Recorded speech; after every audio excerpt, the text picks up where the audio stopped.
Hello everyone, welcome to your favorite channel PrepMed NEET Hindi. I am Dr. Debojyoti Kaur and today I will be discussing a very important topic of your NEET syllabus. That's arthritis. What is arthritis? आपका locomotion movement में arthritis clearly NEET के syllabus में NCERT में clearly mention है तीन प्रकार के आपके arthritis. अब ये तीन प्रकार के जो arthritis होता है सबसे पहले प्रकार में आते हैं ये आपके होते हैं मान लें कोई एक बोन से, ये आपके कोई दूसरा बोन है और ये आपके मान लीजिए ये आपके बोन से, मतलब ये आपके जॉइंट है ओवरऑल. क्यों जॉइंट है? क्योंकि दोनों बोन के बीच में जो जंक्शन होते हैं उसी को तो हम लोग जॉइंट नाम के जॉइंट बोलते हैं उस चीज को.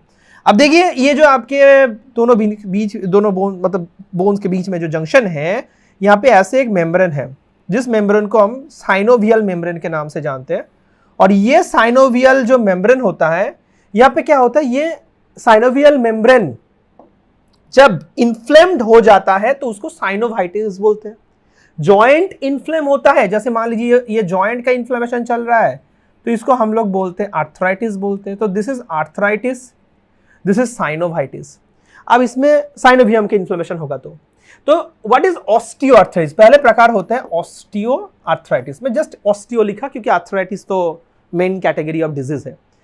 ऑस्टियोआर्थराइटिस में क्या होता है, ड्यू टू ओल्ड एज क्या होता है, इतना दिन से वेट ट्रांसमिशन कर रहा है ये बेचारा बोन, और ये बेचारा बोन इतना दिन से वेट ट्रांसफर कर रहा है तो इसके वजह से क्या होता है ना, यहाँ पे फ्रिक्शन होता है बोन्स के बीच में, दोनों बोन्स के बीच में जो फ्रिक्शन होता है वही चीज के कारण यहाँ पे जो सरफेस होता है बोन्स का वो इन्फ्लेम्ड हो जाता है, इन्फ्लेमेशन होता है. और साइनोवियम में इन्फ्लेम्ड हो जाता है उस टाइम पे. यहाँ पे आप सुन रहे हो तो कभी कभी बोलते हैं हमारे जो बुजुर्ग होते हैं वो बताते हैं कि बोन्स मेरा हड्डी बढ़ गया, ठीक है, हड्डी इंक्रीज हो गया. तो उसमें क्या होता है ना, ज्यादा आपके फ्रिक्शन होने के कारण से जो शेप ऑफ द बोन्स होते हैं वो भी इन्फ्लेम्ड होने के कारण उसका भी शेप थोड़ा सा बिगड़ जाता है ऐसे, ठीक है. ये चीज का हम लोग नाम देते हैं ऑस्टियोआर्थराइटिस. द ओनली रीजन जो आपके एनसीईआरटी के हिसाब से आपको याद रखना है, ओल्ड एज हो गया एक रीजन. दूसरा आपको याद रखना होगा आर्थराइटिस के कैटेगरी में ये जनरली छोटे छोटे जॉइंट्स में ज़्यादा होता है, स्पेशली आपके फीट में होता है. मान लीजिए ये आपका मेटाकार्पल बोन्स है और मान लीजिए ये आपके कार्पल बोन्स है. आपके फुट में जो एंकल होता है ना उसमें कार्पल बोन होता है. तो याद रखना जो first metacarpal and carpal bones, यहाँ पे जनरली इनके जो दो बोन्स के बीच में जो जॉइंट है ये भी साइनोवियल जॉइंट है, यहाँ पे भी साइनोवियल मेम्ब्रेन है. यहाँ पे तकलीफ क्या होता है, आपके खून जो आ रहा है तो कभी कभार इसमें होता है कि यूरिक एसिड इंक्रीज हो गया. क्या होता है मैं बताया, यूरिक एसिड खून में इंक्रीज हो जाता है. अब ये क्यों होता है, यूरिक एसिड एक ऐसी चीज है जो कि आपका प्यूरिन क्या होता है, प्यूरिन आपको मालूम है एक नाइट्रोजन का बेस होता है जो किसी भी सेल के न्यूक्लियस में डीएनए में मिलता है, प्यूरिन बेस. ये प्यूरिन क्या होता है, मैं PU करके लिख रहा हूं, ये प्यूरिन के पास क्षमता होता है क्या ये आपके यूरिक एसिड में कन्वर्ट हो जाएगा. तो मान लीजिए किसी का बहुत ही ज्यादा मीट कोई ले रहा है, बहुत ही ज्यादा मीट, आपको मालूम है वो सिंसिटियम सेल्स है. जो रेड मीट होता है ना वो सिंसिटियल सेल्स होते हैं, स्केलेटल मसल्स, बहुत सारे न्यूक्लियस, ढेर सारा न्यूक्लियस. तो जब आपने रेड मीट खाए हो तो उसमें बहुत सारे न्यूक्लियस भी खाए हो उस मसल का. अब न्यूक्लियस में प्यूरिन है, अब वो प्यूरिन यूरिक एसिड में कन्वर्ट हो गया. अब ऐसे यूरिक एसिड डिपॉजिट होना स्टार्ट करते हैं कहां पे, ये वाला जॉइंट में, दैट इज द कार्पो मेटाकार्पल जो जॉइंट होता है यहां पे आपको डिपॉजिट होना स्टार्ट हुआ यहां पे. अब ये जो जॉइंट सिर्फ इसमें नहीं है, मैं यहाँ पे और एक नाम मेंशन करूंगा. यहाँ पे और एक चीज होता है दैट इज अ फैलेंक्स. आपको मालूम है कार्पल मेटाकार्पल फैलेंक्स, एक्चुअल जो डिपोजिशंस होते हैं यहाँ पे ज्यादा डिपोजिशन होता है, दैट इज अ मेटाकार्पोफैलेंजियल में सबसे ज्यादा डिपॉजिट होता है यहाँ पे, ठीक है, सबसे ज्यादा यहाँ पर ही डिपॉजिट होता है दोनों बोन के बीच में. इसके कारण यहाँ पे भी जॉइंट का इन्फ्लेमेशन होता है, आपका बोन्स यहाँ पे भी थोड़ा सा स्वेल्ड अप होता है, जॉइंट में भी इन्फ्लेम्ड होता है और इसको हम लोग नाम देते हैं गाउट. स्वेलिंग होता है यहाँ पे स्वेलिंग होता है जॉइंट का. कौन सा joint, first phalanx and first metacarpal के बीच में, ठीक है. तो जिसको ग्रेटर टो के नाम से भी हम लोग जानते हैं. तो ये ग्रेटर टो में जो इन्फ्लेमेशन हो रहा है ये होता है गाउट का.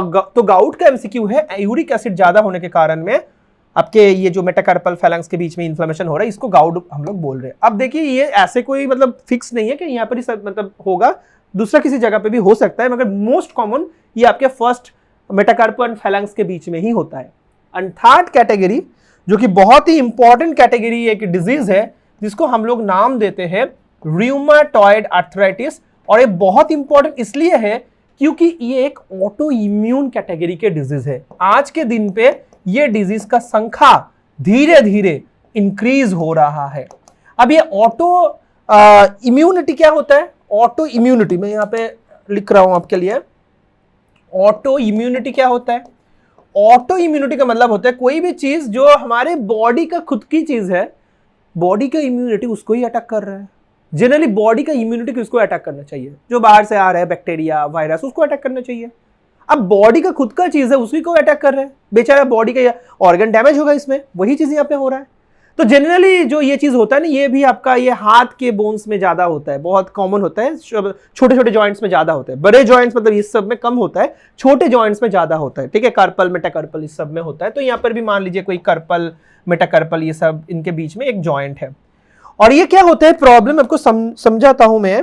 ये जो आपके रूमेटॉइड आर्थराइटिस डिजीज है, इसमें आपका क्या होता है, जो खून है आपका, चलो रेड कलर से करते हैं क्योंकि पहले भी खून को हम लोग रेड कलर में मार्क किए हैं। तो खून में क्या होता है, ऑटो इम्यूनिटी की वजह से आपका खून में IgM ये इंक्रीज हो जाता है, क्योंकि आपको ये एंटीबॉडी है, एंटीबॉडी तो ज्यादा होगा ही कोई इम्यून रिस्पॉन्स में। अब ये IgM क्या होता है, ये आपके कॉन्स्टेंटली डिपोजिट होना स्टार्ट होता है। किसके ऊपर? ये आपके साइनोवियम के ऊपर। और ये IgM क्या करता है, ये बोलते हैं भाई मेरे एंटीजन कहां पे है, मैं तो एंटीबॉडी हूं, मैं एंटीजन के साथ रिएक्ट करूंगा। तो वो क्या करता है ना, आपका ये जो साइनोवियल मेम्ब्रेन इसके साथ रिएक्ट करना स्टार्ट करते हैं। अब इसके साथ रिएक्शन खत्म तो ये बोन का सरफेस को भी रिएक्ट करना स्टार्ट करते हैं। इसके वजह से पूरा बोन का हालत बिगड़ जाता है, पूरा शेप बिगड़ जाता है। जो आपके फिंगर्स होते हैं ना, वो कभी श्वान नेक की तरह, ये बोटनियर टाइप का, इस प्रकार का वो चेंज होता है, पूरा डिफॉर्म्ड हो जाता है। ठीक है, तो बच्चों आज के लिए इतना ही। आपका कोई डाउट है तो वो कमेंट में मेंशन कर दीजिए, फिर वो डाउट को सॉल्व करते हुए मैं आप ही का चैनल प्रेप में नीट हिंदी में फिर से आऊंगा दूसरे वीडियो लेकर।